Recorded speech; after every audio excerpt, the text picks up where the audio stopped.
Hi friends, welcome back to my channel super royal with very healthy. ಇವತ್ತು ನಾನು ಪಾಲಕ್ chicken curry ಮಾಡ್ತಾಯಿದ್ದೀನಿ. ಅದನ್ನು ಹೇಗೆ ಮಾಡೋದಂತ ನೋಡೋಣ ಬನ್ನಿ.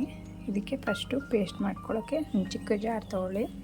ಜಾರ್ಗೆ ಒಂದು 2 to 3 ಟೇಬಲ್ ಸ್ಪೂನ್ ಕಾಯಿ ತುರಿ, ಒಂದು ಬೆಳ್ಳುಳ್ಳಿ, ಒಂದು ಸ್ವಲ್ಪ ಶುಂಠಿ, ಒಂದು ಚಕ್ಕೆ, ಒಂದೆರಡು ಲವಂಗ, ಸ್ವಲ್ಪ ಕೊತ್ತಂಬರಿ, ಪುದೀನ, ಒಂದು 4 ಹಸಿರು ಮೆಣಸಿನ್ಕಾಯಿ, ಸ್ವಲ್ಪ ಅರಿಶಿನ, 1 ಸ್ಪೂನು ಧನಿಯಾ powder, 1 spoon chicken masala powder, ಸ್ವಲ್ಪ ನೀರು ಹಾಕ್ಕೊಂಡು ಪೇಸ್ಟ್ ಮಾಡ್ಕೊಳ್ಳಿ. ನೋಡಿ ಪೇಸ್ಟ್ ಆಗಿದೆ. ನೆಕ್ಸ್ಟ್ ಇದಕ್ಕೆ ನಾವು ಪಾಲಕ್ ಪೇಸ್ಟ್ ಮಾಡ್ಕೋಬೇಕು. ಅಂದರೆ ಪಾಲಕ್ ಸೊಪ್ಪನ್ನು ಮಾತ್ರ ಪೇಸ್ಟ್ ಮಾಡ್ಕೋಬೇಕು. ಅದರಿಂದ ನಾನು ಬಿಸಿ ನೀರನ್ನು ಕಾಯಿಸ್ಕೊಂಡು ಅದಕ್ಕೆ ಪಾಲಕ್ ಸೊಪ್ಪು ಮಾತ್ರ ಆ್ಯಡ್ ಮಾಡಿಕೊಂಡು ಪಾಲಕ್ ಸೊಪ್ಪು ಬೆಂದ ಮೇಲೆ ಅದನ್ನು ಆರಿಸಿ ಪೇಸ್ಟ್ ಮಾಡಿ ಇಟ್ಕೊಂಡಿದ್ದೀನಿ. ಅದಕ್ಕೆ ಬೇರೆ ಏನೂ ಆ್ಯಡ್ ಮಾಡಿಲ್ಲ.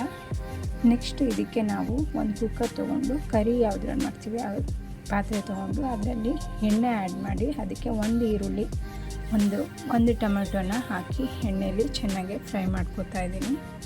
ಇದು ಎಣ್ಣೆಯಲ್ಲಿ ಚೆನ್ನಾಗಿ ಫ್ರೈ ಆಗಬೇಕು. ಫ್ರೈ ಆಗಿದೆ ನೋಡಿ. ಇದು ಈರುಳ್ಳಿ ಎಲ್ಲ ಚೆನ್ನಾಗಿ ಬೆಂದಿತ್ತು. ಇದಕ್ಕೆ ನಾವು 1 kg ಚಿಕನ್ನ ವಾಶ್ ಮಾಡಿ ಕಟ್ ಮಾಡಿ ಆ್ಯಡ್ ಮಾಡಿಕೊಂಡು ಚಿಕನಲ್ಲಿರೋ ನೀರಿನ ಅಂಶ ಡ್ರೈ ಆಗೋವರೆಗೂ ಹಾಗೆ ಫ್ರೈ ಮಾಡ್ತಾಯಿರಿ ನೋಡಿ.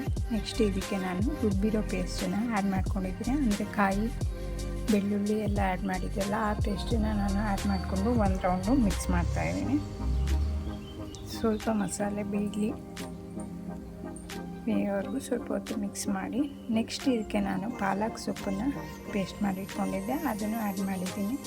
ಅದನ್ನು ಆ್ಯಡ್ ಮಾಡಿ ಸ್ವಲ್ಪ ನೀರನ್ನು ಆ್ಯಡ್ ಮಾಡಿಕೊಂಡ್ರೆ ಸಾಕು. ಜಾಸ್ತಿ ನೀರು ಆ್ಯಡ್ ಮಾಡ್ಕೊಳ್ಳೋ ಅವಶ್ಯಕತೆ ಇಲ್ಲ. ಇದು ಕರಿ ಆಗಿರೋದ್ರಿಂದ ಸ್ವಲ್ಪ ನೀರನ್ನ ಆ್ಯಡ್ ಮಾಡಿಕೊಂಡು ಮಿಕ್ಸ್ ಮಾಡಿ ಇದಕ್ಕೆ ರುಚಿಗೆ ತಕ್ಕಷ್ಟು ಉಪ್ಪನ್ನು ಆ್ಯಡ್ ಮಾಡ್ಕೋಬೇಕು.